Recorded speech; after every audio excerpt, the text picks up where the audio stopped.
자, 특별 새벽 기도의 여정을 끝내고 다시 출애굽기로 돌아왔고 이어서 구계명을 봅니다. 내 이웃에 대하여 거짓 증거하지 말라입니다. 근데 여러분 말이 벌써 밀도가 높습니다. 거짓말하지 마세요가 아니라 거짓 증거하지 말랍니다. 그러니까 어떤 공적인 자리요, 모두가 함께 모인 자리요, 혹은 재판 용어로까지 생각할 수 있죠.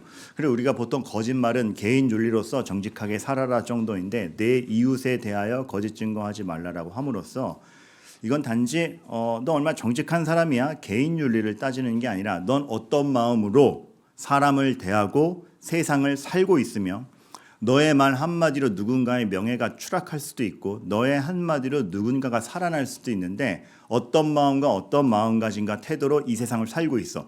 굉장히 큰 범위에서 묻는 겁니다. 오늘 말씀은 그래서 거짓말이 뭐야 라고 하면서 쫙 적용을 하기보다는 왜 하나님께서 이스라엘에게 거짓 증거하지 말라는 명령을 주셨는가, 그 원인과 그 본질을 좀 꿰뚫어 보고자 합니다. 그래서 거짓말에 대한 게 아니라 거짓말을 하지 말라고 명령하신 그 삶의 작동 방식이 무엇인지를 좀 보고자 합니다.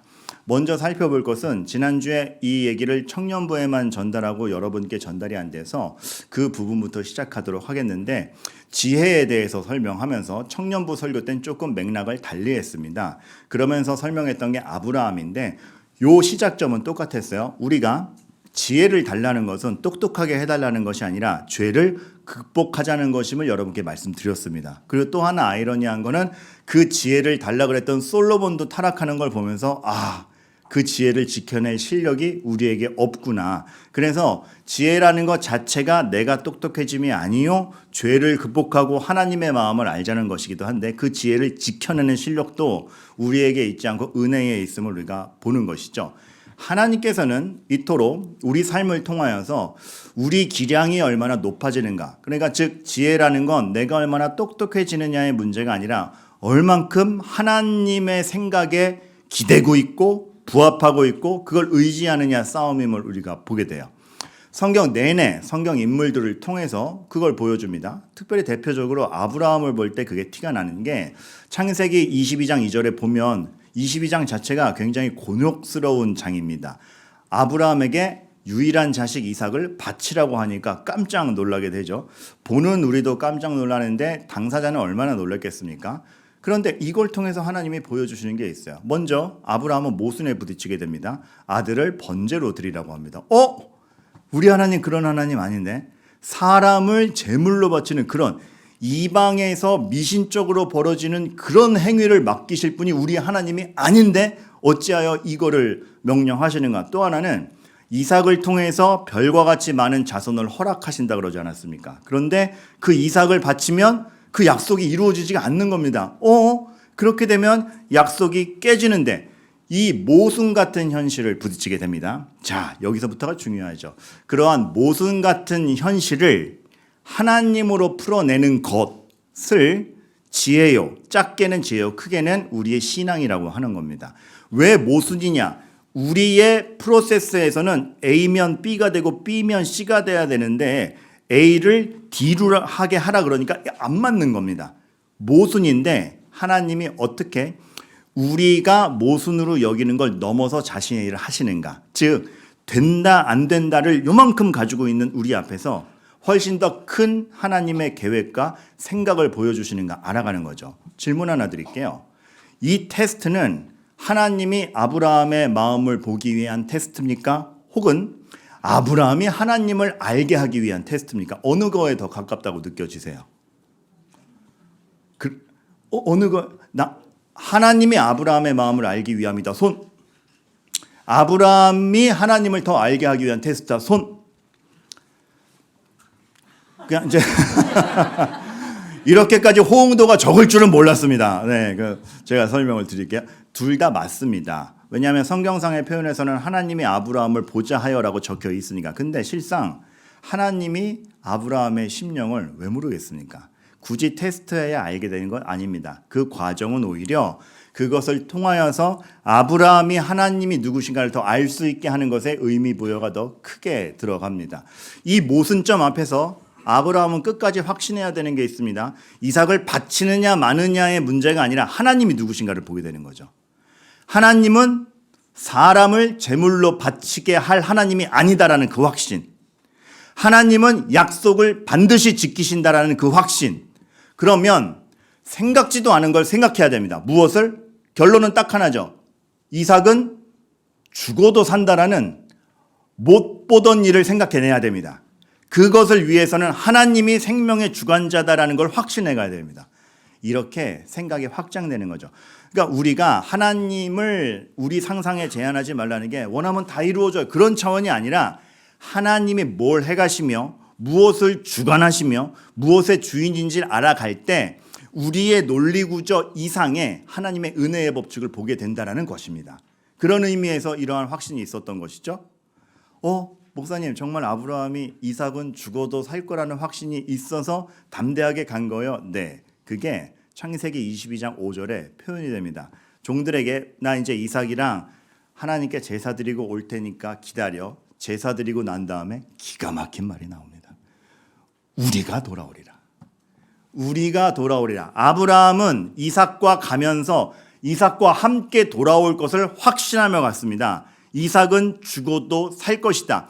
그리고 막상 가보니 역시나 하나님은 사람을 죽이지 말라라고 하시고 사람을 대신하여 대신할 제물을 보내주시고 그 제물의 피값으로 예표하는 그리스도에 대해서 그림자처럼 보여주시고 하나님이 이 일을 시작하시고 마무리하실 뿐만 아니라 그 방법도 하나님이 만들어 내시는구나. 그리고 그 분이 생명을 주관하시는 분이구나를 깨닫게 되는 거죠. 여러분, 구약의 아브라함의 믿음은 아브라함이 예수님을 못 봤다 그래서 모자란 신앙이 아니라 이런 과정들을 통해서 하나님이 시작하신 은혜, 구원의 방편, 부활에 대한 지식이 다 들어가 있던 겁니다. 그래서 믿음입니다. 구약은 율법이고 신약은 복음이 아니라 그때부터 믿음이고 오실 메시아를 보면서 우리가 다 알 수 있는 개념들이었고 하나님은 아브라함에게 그것을 알아가기를 원하셨죠. 오늘 주제와 비교해서 우리가 알아야 될 것은 그만큼 인생은 하나님이 시작하시며 책임지시며 그러기 때문에 우리의 생각과 방편보다 하나님의 방식대로 되는 것이 있으며 그가 그 모든 것을 주관하시는 자라는 걸 알 때 우리가 기댈 것이 무엇인가를 보게 됩니다.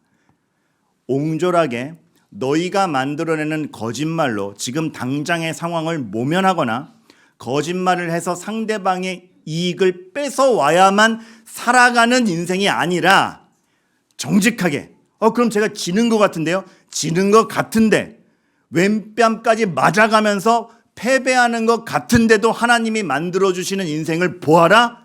거짓 증거하지 말란 겁니다. 내 알량한 처세술로 유리한 고지를 탐하는 그 정도 인생이 아니라는 겁니다. 진짜 정답은 하나님의 방식에 있다라는 거 알려가시는 거죠. 사사시대 극강의 타락의 시대지만 그때도 하나님이 알려가시는 거는 똑같아요. 기드온과 300용사. 우리는 흔히 제가 주일학교 저 유년부 때 성경학교 때 잊혀지지 않는 설교가 하나 있었어요. 그분 때문에 제가 얼마나 열심히 살았는지 몰라요. 특강 강사가 오셨는데 기드온과 300용사 설교했어. 여러분 전교 300등 안에 들 거야 말 거야. 이렇게 되니까 열심히 살아야겠구나. 하나님께 쓰임받기 위해서는 300등 안에 들어야겠구나. 얼마나 열심히 노력했는지 몰라요. 그런 점에서 긍정점은 있지만 하나님이 300명의 엘리트 용사를 출연한 게 아닙니다.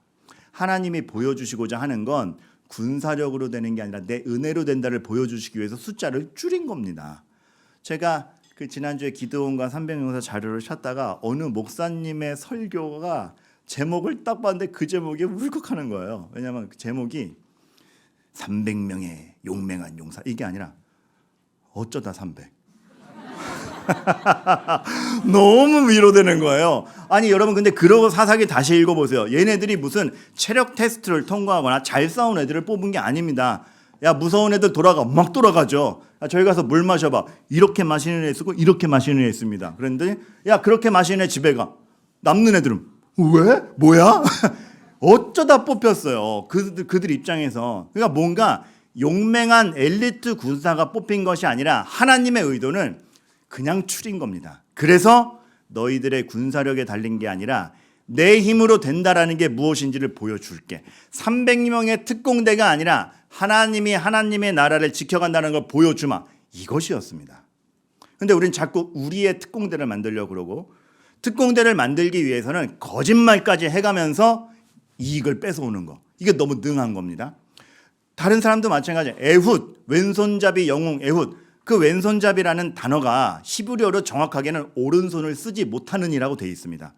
관용 어구기도 하지만 스스로 잠재운 건지 진짜 장애가 있는 건지 모르지만 오른손을 쓰지 못하여 어쩔 수 없이 왼손을 쓸 수밖에 없는 환경에 처한 자입니다. 뭔가 연약함이 수반되죠. 그런 자를 하나님이 쓰신다.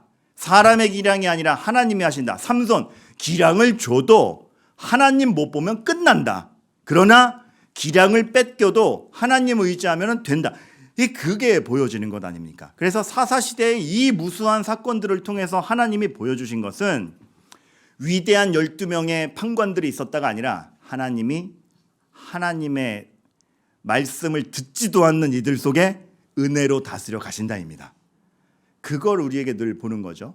그걸 사실은 지각했어야 될 게, 이 사사시대에 그 이스라엘이 그 가나안 땅을 차지하기 위해서 가나안 땅으로 들어올 때 첫 전투가 뭐였습니까? 여리고 전투입니다. 여리고 전투에서도 무기 싸움이 아니죠. 하나님의 방식대로 하느냐 마느냐였죠. 아니, 이 전략이 이거예요? 이게 최고의 난공불락의 요새인데 도는 걸로 돼요? 나팔 부는 걸로 돼요? 나팔 부는 걸로 무너지는 걸 보여주면서 이 땅의 정복은 그저 칼싸움에서 누가 세냐를 경쟁하는 게 아니라 하나님의 약속이 지켜지는 현장이며 죄에 대한 심판이며 하나님이 하나님의 나라를 스스로 채우는 것에 사랑받는 너희들이 있다를 보여주는 것이죠. 그러니까 우리는 이거를 늘 잃고, 제가 그 말씀 드렸잖아요. 그 목자 잃은 양의 양이, 지난주 말씀 기억나세요? 양이 자꾸 목자한테 자기를 증명하려고 그래요. 목자님, 제가 잃어버렸다 돌아온 양인데요. 털도 좋고요. 제가 진짜 눈도 좋고요. 말하면 딱딱 들어먹고요. 목자는 자기 양이면 품어요. 잃어버리면 찾으러 가지 버리지 않아요. 그런 목자 앞에 자꾸 자기 증명을 하려고 그러고, 자기 증명을 하다 못해 세상 방식으로 거짓말하면서까지 이득을 취해와서 이렇게 됐어요라고 한단 말이죠. 거기서 하나님이 아니라 하시는 겁니다. 이스라엘 역사 자체가 그렇죠. 엘리야가 승천하기 전에 그 찝고 간 지역들이 이스라엘의 역사를 대변한다라고 말씀드린 적 있습니다. 언제 설교인지 기억이 안 나지만 엘리야가 가면서 짚었던 지역들을 제가 짚어드린 적이 있어요. 길갈, 베델, 여리고, 요단강 이렇게 갑니다. 길갈, 2세대가 가나안 땅 들어가고 할례 받은 곳입니다. 그리고 1차전 끝나고 집결 지었어요. 그래서 기억하는 거죠. 우리의 이 할례의 민족아, 엘리야는 승천하기 전에 그걸 말하고 싶었던 거예요. 타락의 시대에 너희들은 왜 타락했느냐? 왜 너희들의 외교 능력, 너희들의 정치 능력, 너희들의 우상으로 승부하느냐? 예수 그리스도의 피를 상징하는 메시아를 기다리는, 정말 그 피의 값을 상징하는 할례를 받은 할례의 민족아, 하나님을 잊고 어찌하여 너희의 타락으로 살아가느냐? 베델 가죠. 베델에서 아이성 전투가 있었습니다. 여리고보다 훨씬 작은 성인데 패배합니다. 왜? 하나님 말씀 듣지 않고 거짓말하다가. 거룩의 민족아, 전쟁에 이기고 짐이 너희의 힘에 달린 것이 아니라 하나님 앞에 죄인으로 있느냐 아니냐에 있다라는 걸 아느냐? 거룩의 민족아, 여리고 전투 은혜의 민족아, 언제 내가 너희 입으로 이겨먹으라 그랬냐? 내가 주는 은혜대로 시작하고 나와 동행할 때 내가 너희 삶을 이끈다고 하지 않았느냐? 요단강이 갈리죠. 2세대에겐 요단강이 갈립니다. 왜요? 여호수아가 선언하죠. 이거는 우리 1세대 앞에 조상들이 홍해바다 갈랐던 것을 우리가 못 보았으니 다시 보여주는 것이다. 그리하여 구원이 무엇인지, 하나님이 여전히 변함없이 우리의 편인지, 구원의 민족아, 하나님께서 이 물길을 멈추게 할 것이다 하면서 건넌 게 요단강입니다. 그래서 엘리야가 이걸 찝으면서 이 은혜 받은 민족아, 왜 은혜를 잊어버리고 너희의 힘과 우상에 따라 사느냐? 이렇게 분통을 터뜨리며 승천하는 거죠. 그 요단강의 원조가 되는 홍해바다가 갈라지는 걸 봤던 사람들이 지금 이 십계명을 듣는 겁니다. 얼마나 더 절감해야 됩니까? 우리의 인생이 무엇이지?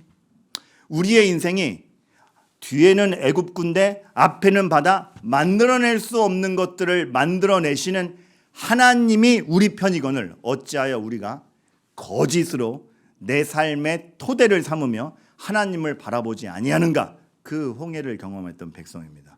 그리고 또 이런 것도 있죠. 애굽은 이집트는 그 당시에 최고 발달된 국가였습니다. 이집트같이 벽돌 굽는 화로가 잘 돼 있는 나라가 없었고, 여러분들이 나중에 10가지 재앙을 다시 읽어보면 10가지 재앙에 화덕, 주방, 가구 이런 게 거기에 뭐 개구리가 들어갔다, 뭐가 재가 뿌려서 그게 못 쓰게 됐다 이런 것들이 나오거든요. 왜 그렇게 표현되냐면 그게 애굽에만 있는 애굽의 자랑거리였거든요. 발전된 문화였거든요. 그게 얼마나 허망한지를 보여주는 건데 압도적인 나라였습니다. 그런데 압도적인 나라에서 종살이를 하고 보니 모순에 부닥치죠. 어떤 모순? 압도적인 나라에, 너무나 발전된 나라에 종살이를 하니까 그 발전된 기술로 만들어진 채찍을 맞는 거 아닙니까? 인간에게 가장 발달했다는 것이 우리에게 무슨 유익이 있었나? 이스라엘은 철저히 체감했습니다. 인간의 발달이 무슨 행복과 해결점을 가져다 주는가? 지네들의 유익은 가져다 줘도 그것이 도대체 우리에게 무슨 유익이 있었나? 그것이 답인가? 그것이 영원한가? 그것이 하나님의 재앙에 한 방에 무너지는 걸 보면서 그것의 의미가 있었나? 그러면서 또 요셉 때 인정받던 이들이 나락으로 가서 종살이하게 되었는데, 그래서 아무런 호응이 없는 곳에서 번성했습니다. 출애굽기 1장을 보면 종살이하던 그들이 번성을 합니다. 아이러니하죠. 세상에 호응하지 못하고 세상의 조건이 너희들을 채워주지도 못했는데 이집트가 당황할 정도로 수가 번성했다라는 건 뭔가? 하나님이 아브라함에게 별과 같이 만든다라는 약속을 지키고 계시구나. 이 명령을 받는 사람들은 그러한 하나님의 계획과 일하심과 약속을 본 세대입니다. 그들에게 이웃에 대하여 거짓 증거하지 말라. 너희들의 인생은 그렇게 알량하게 만들어지는 것이 아니라 내가 만드는 것이니 죄를 지으면서까지 니네들의 생존을 걸지 말고 하나님 앞에 나와라. 여러분, 이게 거짓 증거하지 말라라는 굉장히 큰 맥락입니다. 거짓말이 지금 이 상황을 모면케 할 것이다라는 확신 중에 우리는 거짓말을 하죠. 여러분, 솔직히 거짓말이 가만 보면 그래서 지금 이 상황을 모면하거나 지금 이 말로 인해서 상대방보다 더 유리한 고지를 점령할 수 있거나 거짓말이 작동할 것이라는 세계관 속에서 우리가 살지는 않는가. 그런데 하나님께서 그러지 말라는 겁니다. 그러한 작동 방식으로 살아가는 것이 너희가 아니다. 그렇게 해야만 먹고 사는 게 너희 인생의 목적도 아니고 나는 그 정도로 너희들을 하지 않았다. 이것이 것이죠. 우리 말이라는 건 되게 약해요. 어떤 말을 할 때 더 말하거나 덜 말하거나. 근데 더 말하거나 덜 말하거나는 그것 자체가 나쁜 건 아니에요. 왜? 본인 성향이니까. 똑같은 걸 봐도 본인에게 부각되어 보이는 게 있고 본인이 못 보는 게 있습니다. 일전에 말씀드렸는데 제 딸이랑 저랑 환기시키려고 집안 문을 쫙 열었는데 왕거미 2마리가 딱. 쟤는 으악 거미다. 여보 거미야. 제 딸은 둘이라서 심심하진 않겠다. 그러니까 전해지는 게 다른 거예요. 저는 막 과장해서 더 말하고 제 딸은 심각한 건 얘기 안 하고 그 2마리가 있어서 행복해. 이렇게 되니까 그건 자기 성향에 따라서예요. 그래서 더 말하거나 덜 말하거나 자체를 뭐라 그럴 수는 없어요. 그 모든 것이 합쳐져서 하나의 진리를 얘기할 뿐이에요. 근데 문제는 뭐냐면 무엇을 위하여 더 말하냐는 거죠. 무엇을 위하여 덜 말하냐는 거죠. 우리는 내 입지를 더 좋게 하기 위해서 과장해서 더 말하거나 죄를 숨기기 위해서 덜 말하거나 상대방의 단점은 더 말하거나 나의 단점은 덜 말하거나 악한 의도로 더 말하거나 덜 말하는 게 우리라는 겁니다. 그래서 예수 그리스도의 피로 말미암은 죄에 대한 씻음이 먼저 우선돼야 되는 게 필요하고, 그러한 구원과 그러한 은혜를 입은 너희들은 이웃에 대하여 거짓 증거하지 말라라는 명령이 나오는 겁니다. 이게 첫 번째 교훈입니다. 두 번째는 이겁니다.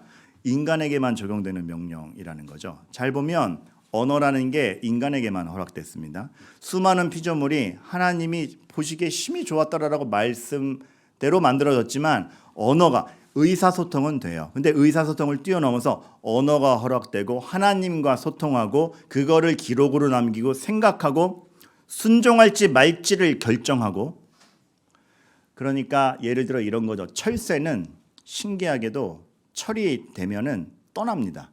본능으로 떠납니다. 연어는 시기가 되면 물살을 거슬러 올라갑니다.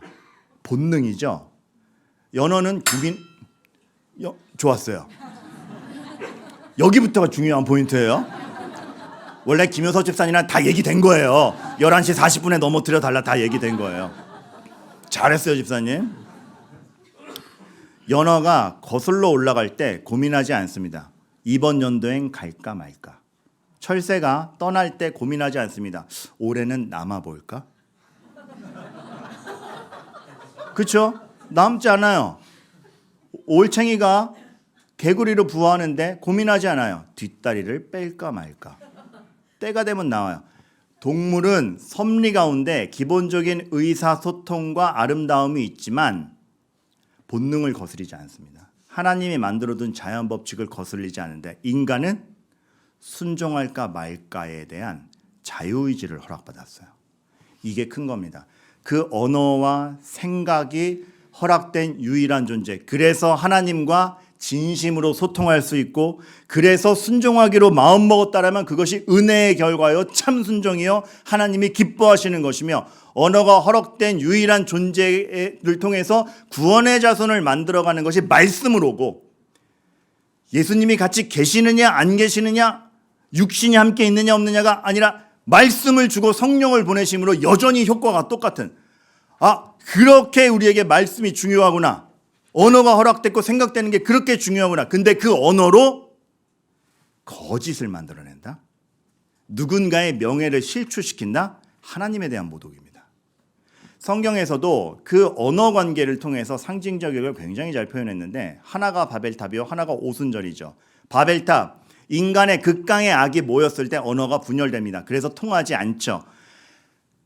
내 이웃을 내 몸과 같이 사랑할 정도로 소통할 수 있는 인간이 악으로 결집되면 그거 분열됩니다. 그거에 대해서 하나님이 명백한 벌로서 주신 것이죠. 그래서 인간이 악함으로 모여봤자 이뤄낼 수 있는 것이 없고 서로의 영혼이 통하지 않으면 언어의 분열됨으로 보여집니다. 그런데 참 슬픈 건 우리 시대에도 그게 똑같이 적용되는 게, 바벨탑에 있는 애들이야 진짜 언어가 달라져서 안 통했지만 우리는 똑같이 한국말 쓰는데 서로 못 알아듣잖아요. 싸움의 현장에 가보면 한국말로 싸우는데 못 알아들어요. 서로의 자기 입장만 있지 상대방에 대한 이해가 결코 없습니다. 이렇게 다룰 수 있나?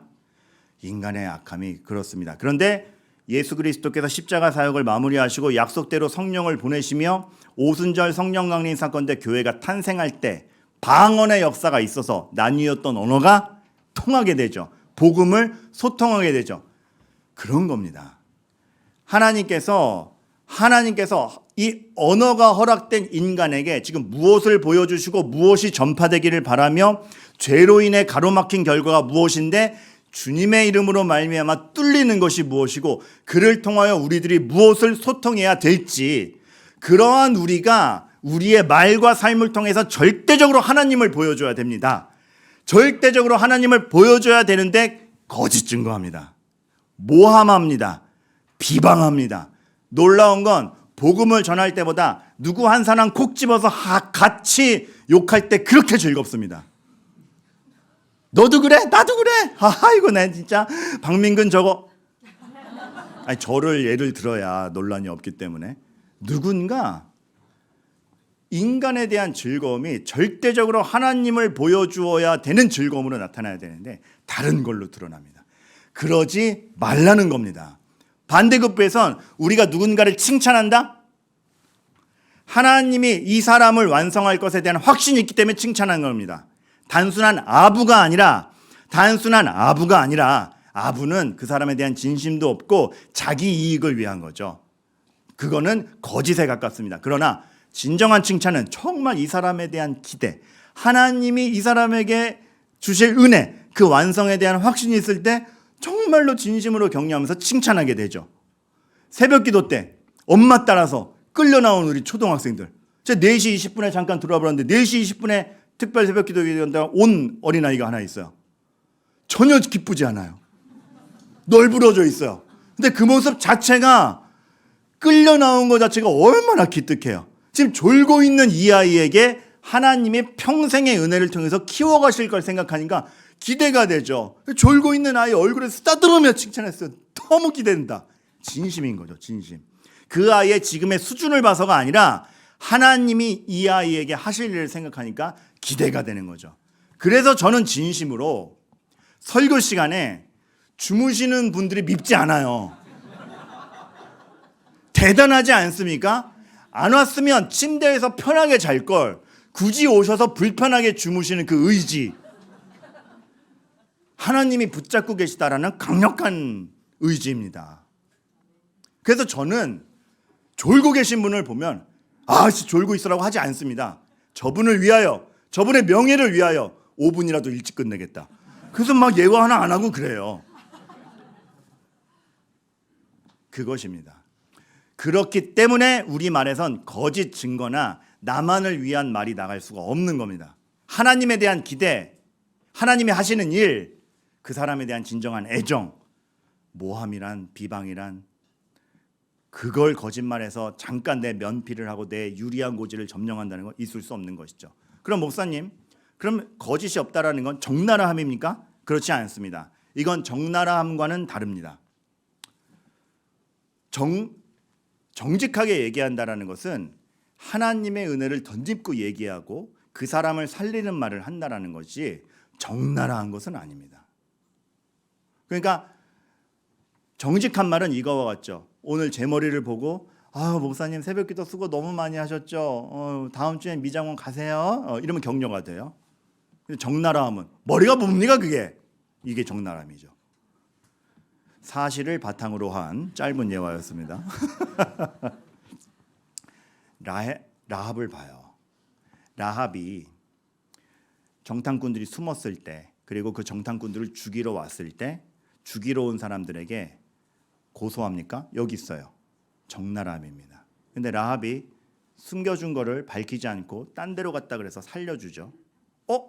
목사님, 그 어쨌든 근데 정직하지 않은 건가? 거짓말 아니에요? 여러분, 여기서 우리가 무엇이 정직이고 거짓인지의 기준점을 잡아야 되는데, 정직의 기준은 일단 본연적으로 살리는 말이냐입니다. 적나라함이 아닙니다. 거짓의 반대는 살리는 말이라지 적나라함이 아닙니다. 루터가 라합의 이 행동을 보고 이렇게 얘기했죠. 죽이러 온 자들도 살리고 숨은 자들도 살렸다. 왜요? 죽이려 사탄의 광분을 잠재우고 하나님의 용사들의 명예를 세워주기 위하여 그 말을 한 것이기 때문에, 그래서 하나님의 용사들은 살고 죽이러 온 자들도 죽이는 범죄를 저지르지 않고 그들의 명예를 찾아간 겁니다. 하나님의 기준에서는 이런 겁니다. 근데 여러분, 오해하지 마셔야 될 게, 이 사건은 목숨을 걸고 벌어진 일이며 이 사건 자체가 하나님이 가나안 땅을 심판하기로 하신 하나님의 일 가운데 명백한 기준이 있었던 사건이기 때문에 이것은 사탄의 광분을 잠재우고 하나님의 용사들의 명예를 세워주는 것이라고 깔끔하게 얘기할 수 있습니다. 근데 이거를 적용해서 좋은 걸 좋게 하려면 화이트 라이, 하얀 거짓말도 괜찮아로 일상으로 끌고 와서 적용하시면 안 됩니다. 그거는 다른 영역입니다. 목숨을 건 문제만큼의 정당화로 우리가 하얀 거짓말을 하지 않기 때문에 그렇습니다. 그래서 여러분들의 정직함과 투명함을 늘 지켜가시되, 그러나 너무나 어려운 순간의 기준점은 적나라하냐 아니냐가 아니라 하나님을 향하여 있고 살리는 마니아를 기준점으로 잡으시라는 요량으로 드리는 말씀입니다. 그것입니다. 하나님이 그렇게 우리에게 고민하는 가운데 하나님 앞으로 기준점을 잡기를 바라는 거죠. 그래서 우리의 모든 말과 시 앞엔 예수님이라는 구원자가 껴야 됩니다. 나의 성향, 나의 분석, 내 마음, 나의 생존, 내 이익으로가 아니라 하나님이 지금 무엇 하고 계신가? 예수 그리스도로 말미암아 나를 죄 가운데 꺼내어 보게 하시는 건 무언가? 그거를 위하여 나는 어떤 말을 해야 되는가가 되는 것이죠. 그런데 죄가 여기에 껴들면은 다 비방이요, 의심이요, 이중언어요, 거짓말이요, 불신이 됩니다. 하나님이 하는 일을 못 보고 죄로 끼어들 때 남을 무너뜨리기 위한 비방, 이중언어, 웃고 있으나 딴 계략이 있음, 그래서 우위를 차지하고 있음, 거짓말, 내 패를 다 보여주지 않고 오히려 거짓 것을 만들어내서 나의 이익을 취하고자 함. 그런 가운데 불신, 그러니 상대방도 이중언어, 비방 돌고 도는 죄의 역사를 보게 되는데 교회의 성도의 삶에 이것이 없어야 되는 것이죠. 저는 비방과 모함과 이중언어 쓰는 분들을 만나다 보면 깜짝 놀라는 게 뭐냐면 누군가 저를 비방했어요. 비방하는 사람을 만나요. 그러면 이렇게 해명하면 사과할 제가 오해했습니다 하고 사과할 것 같은데 안 그래요.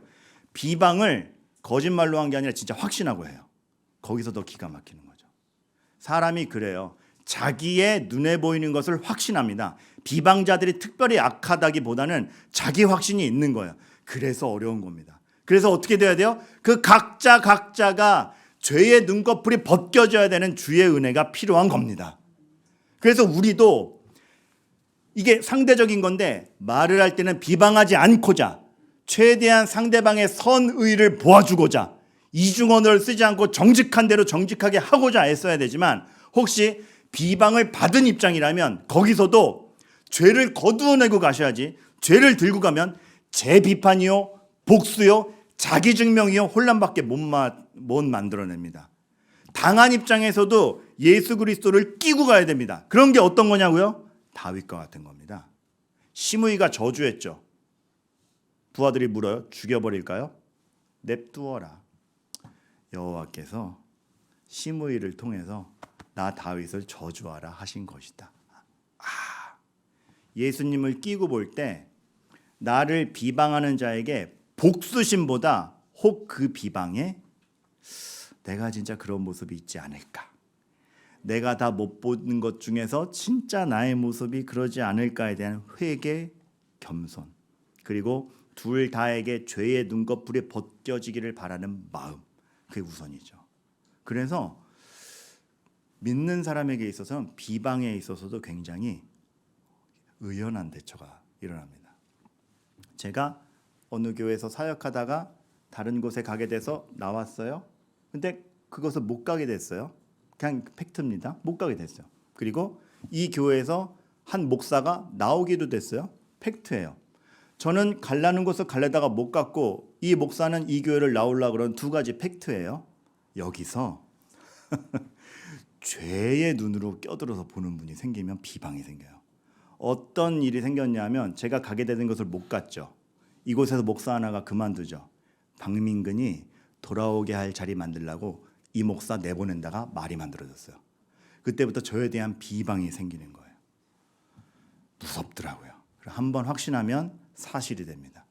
제가 승질이 나가지고 그걸 말한 사람이 발본색원하여 삼족을 멸하려 했습니다. 근데 왜 못 그랬냐? 그럴 권위가 저에게 없으니까. 너무 분해서 하나하나 해명하고 싶고 말싸움하고 싶고. 그런데 거기에 예수님이 싹 들어가니까 두 가지가 보이는 거예요. 내가 이 교회 사역할 때 혹 자리 욕심을 내는 사람처럼 보였나 보다. 조심하자. 겸손히 하자. 내가 그런 빌미를 줬으니 그런 의심도 하시겠지. 회개. 또 하나 그렇게까지 민감하신가 보니까 본인 교회에 얼마나 좋은 사역자들이 있기를 바라는 갈급함인가. 그게 긍휼로 보이더라고요. 얼마나 좋은 목사님들과 함께 있고 싶은 마음에 그런 관심도 보이는 거겠는가. 이렇게 시나리오까지 써가며 그게 보이더라고요. 제가 할 거는 맞대응, 말싸움이 아니라 전 딴 곳에 갑니다. 이곳을 다시 차지하기 위해 돌아가지 아니합니다만 보여주면 됐어요. 항변하지 않고 저는 다른 곳에 저를 필요로 하라는 급한 곳에 다 가서 거기서 성실히 사역했어요. 하나님 앞에 해야 될 바를 보여주니 비방은 사라집니다. 혹 계속 비방했어도 상관없습니다. 그 비방이 저를 방해하지 못함을 믿기 때문에. 회개와 관용이 오히려 생겨요. 그럼 목사님 당하고 살아야 돼요? 당하고 살라는 게 아니라 악한 모함과 정말 너무나 어렵게 오는 모함이나 비방이나 시비에 대해서 우리는 맞서 싸울 줄 알아야 됩니다. 근데 그것이 해야 될 바를 하며 복수심이 아니라 내 회개 관용을 지닌 채 그것을 기반으로 대응해야 진짜 대응이 됩니다. 그래야 진짜 죄를 섞어내며 무엇으로 싸워야 될지를 알며 상대방에게 이겨도 상대방을 죽이지 않는 싸움이 되며 다 같이 하나님의 섭리를 보는 싸움이 됩니다. 당하고 살라는 얘기 아닙니다. 제가 말씀드렸죠. 온유는 그냥 유약하고 당해주는 게 아니라고, 분명한 목적성이 있다고. 분노할 땐 분노해야 되는데 그 분노가 나의 회개와 관용과 의를 위한 분노냐 복수를 위한 분노냐의 차이가 여기서 만들어지죠. 그리고 또 하나, 그러면 하나님께서 그렇게 정직을 택하면 평탄한 길을 주십니까? 아니요. 세상은 이미 거짓이 더 능률적으로 작동되게 세팅되어 있습니다. 그래서 그거를 거슬러 가는 건 힘들고 그것에 대한 책임은 크며 그렇게 정직을 선택했을 때 여러분들이 감내해야 될 것들이 있습니다. 제가 고등학교 때 컴퓨터 동아리 반장이었습니다. 근데 저 때 컴퓨터 동아리라는 건 정말 귀했습니다. 왜냐하면 아직 집집마다 개인 PC를 갖는다 상상도 못하던 시대였고, 제가 컴퓨터반을 뽑힌 그 계기를 들으면 여러분들이 이해하실 텐데, 어떻게 뽑혔냐 하면 사실 그 학교가 되게 역사 있는 학교에서 동아리 뽑는데도 국영수 시험을 보고 뽑았어요. 면접 보고. 그만큼 그 학생회가 자치회가 잘 돼 있었다고요. 그런데 저는 시험을 잘 본 것도 있었지만 시험 성적 나오기 전에 특차로 뽑혔어요. 왜? 면접하는데 너 컴퓨터 있어? 예, 올해 샀습니다. 뭐 샀어? 모니터 뭐야? 컬러 모니터입니다. 합격! VGA 256 컬러 합격! 최초의 컬러 모니터를 가진 학생으로서 특차로 뽑혔습니다. 그러니까 그렇게 컴퓨터가 귀할 때예요. 그렇게 컴퓨터가 귀할 때인데 그 컴퓨터실의 보안이 얼마나 중요했겠습니까? 그래서 학교에서 딱 2명 열쇠 있는데 선생님, 주임 선생님, 그리고 동아리 반장, 저. 그러니까 여러분 여기서 중요한 건 제가 반장이었다라는 것도 굉장히 중요합니다. 아, 어디 가서 하여튼 뭘 해먹긴 해먹는구나. 아, 그래, 저 자리 탐내는 사람이 많네요. 딱 2명 열쇠, 보안관계 철저, 컴퓨터실은 아무나 못 들어가는 곳이었는데 제 동기 하나가 나 아까 동아리 활동하고 물건 두고 왔어. 잠깐 열쇠 좀 빌려줬죠. 그래 돌려줬어요. 몰랐던 거예요. 얘가 들고 가서 열쇠를 복사해가지고 자기 걸 만든 거예요. 그래서 어느 수업 시간에 컴퓨터실에 지가 열고 들어가서 문 잠그고 어차피 열쇠 2개밖에 없고 출입 제한이 돼 있는 곳이니까 거기 들어가 숨으면 아무도 못 찾아요. 컴퓨터 가지고 오락하고 있었던 거예요. 이게 주임 선생님이 자기 수업 없어서 둘러보러 갔다가 열었는데 얘가 수업 땡땡이 까고 오락하고 있으니까 난리가 난 거예요. 학생의 신분도 망각한 거지만 거짓말했고 열쇠는 어디서 내냐부터 시작해서 학교 전체의 보안관계와 함께 시비가 걸려가지고 막 난리가 난 거예요. 그러고 나서 쉬는 시간이 됐는데 전 수업 듣느라 몰랐죠. 쉬는 시간이 됐는데 난리가 났어요. 막 애들 반장 큰일 났어. 이렇게 됐어. 이런 사건이 있어. 1학년 애들도 얘기 듣고 와서 형님, 그게 좀 조직생활 같아서 형님이라 불렸습니다. 형님 이거 어떡합니까? 지금 난리가 났고 주임 선생님 막 열받습니다.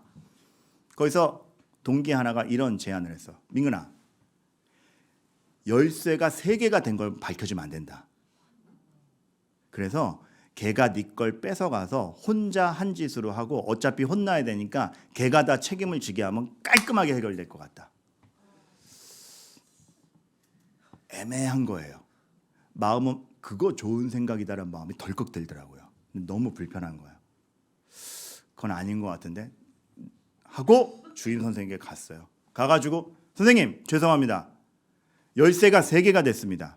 제가 빌려주면서 체크를 잘 못했고 제가 제 동기를 제 부원들을 잘 관리 못한 거 정말 죄송합니다. 앞으로 이런 사태가 벌어지지 않도록 매뉴얼을 만들고 열쇠는 다 선생님들께 맡기겠으며 컴퓨터실 보안관계 여러 가지에 대해서 더 철저히 하겠으며 저희들이 학생의 신분을 다하는 것으로 보여드리겠습니다. 반장으로서 책임지겠습니다. 딱 그렇게 갔죠. 멋지잖아요. 그런데 그걸 듣자마자 선생님이 듣는 둥 마는 둥 하면서 제 손에 열쇠 착 채가더니 옛날에 그 출석부도 컸어요. 그 출석부를 그냥 풀순위로 빡! 아직도 기억나요. 그 날아간 게 기억이 나요. 종신이 혼미하게 날아갔어요. 그리고 그 출석부로 얼굴을 얻어맞았는데 출석부가 그 하루 동안의 별명이 아수라였어요. 이렇게 반쪽이 시뻘게 가지고 하양 빨강. 그래서 하루 종일 아수라였는데 제가 그때 날아가면서 그 생각을 했어요. 정직했는데 왜 결과가 이거야? 근데 쿵 부딪히면서 탁 탁 생각 정리가 되더라고요. 뺨을 딱 맞으면서 정직은 책임을 수반하는구나. 정직함을 높은 가치로 여겨주지 않는 것이 세상이기에 정직하려면 각오가 필요하구나. 근데 내 뺨으로 끝나서 내 동아리도 지키고 내 친구도 지키고 그것 자체는 자랑스럽다. 그러니까 성도가 보람을 느끼는 건 내가 아무 일도 안 당해서가 아니라 바른 걸 위해서는 감내할 줄 아는 각오가 있는데 그 각오를 할 때 하나님이 주시는 결과는 누구를 살려내는 결과라는 겁니다. 그러니까 여러분들 앞으로 오늘 말씀을 듣고 정직하실 때 하나님 저 이 정도 했으니까 이 정도 주세요. 아니요. 엘리야도 정직히 행했는데 이세벨이 죽이려고 그래요.